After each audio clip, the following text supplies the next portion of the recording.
احنا فين؟ فين فين فين؟ احنا فين من شوارع مصر؟ يا مساء الفل عليكم او صباح الفل عليكم على حسب ما انت بتشوفني امتى. اهلا وسهلا بيكم كل متابعيني الاعزاء، كل سنه وانتم طيبين، رمضان كريم عليكم. يا رب الشهر يكون شهر مغفره وخير وصحه وسعاده علينا، امين يا رب. النهارده اولى حلقات فوازير احنا فين من شوارع مصر. ايوه فعلا احنا السنه دي ان شاء الله هنعمل 30 حلقه كل يوم في رمضان ان شاء الله. استنوني، هيبقى ان شاء الله في حوالي 5 دقايق او 4 دقايق يعني. هنتكلم في فيديو كده بعض معلومات عن مكان معين، سواء مدينه او محافظه او حي او اي مكان معين في شوارع مصر الجميله.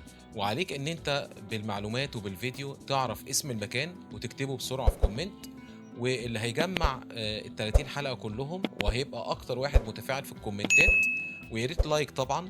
ان شاء الله كده اللي هيعمل كومنتات كتير وكده ان شاء الله ممكن يطلع معايا في حلقه كده ان شاء الله على اخر رمضان. اسيبكم مع فاصل صغير ونبدا بقى ان شاء الله اولى حلقات احنا فين من شوارع مصر.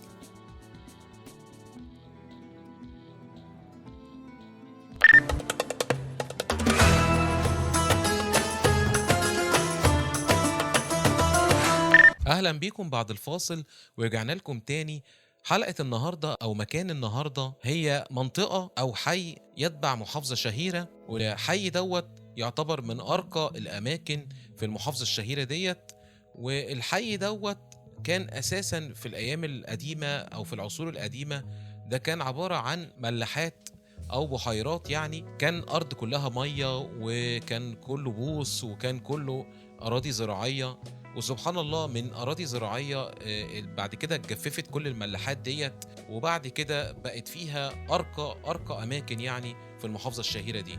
تعالوا بقى نتمشى شوية في المكان دوت، وإن شاء الله كده أنت هتعرف المكان دوت تبع إيه، واللي يعرف اسمه إيه وتبع محافظة إيه يكتب لي في الكومنتات. أسيبكم بقى شوية كده مع الكاميرا ونرجع تاني.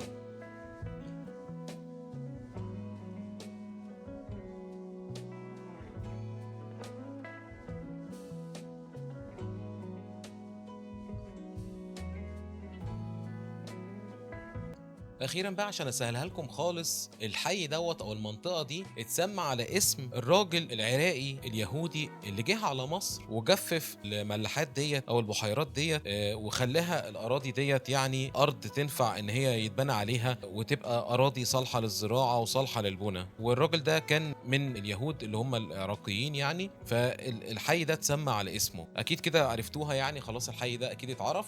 وهي يعني انا قلت ايه، اول حلقه تبقى حلقه سهله عشان يتشجع يعني نكمل بقيه الحلقات. شكرا ليكم لمتابعتكم لاخر الفيديو، واتمنى ان شاء الله كده نكمل كل الحلقات كده لغايه اخر رمضان. واستنوني في نفس الميعاد وحلقه جديده ومدينه جديده ومحافظه جديده وشارع جديد من شوارع مصر.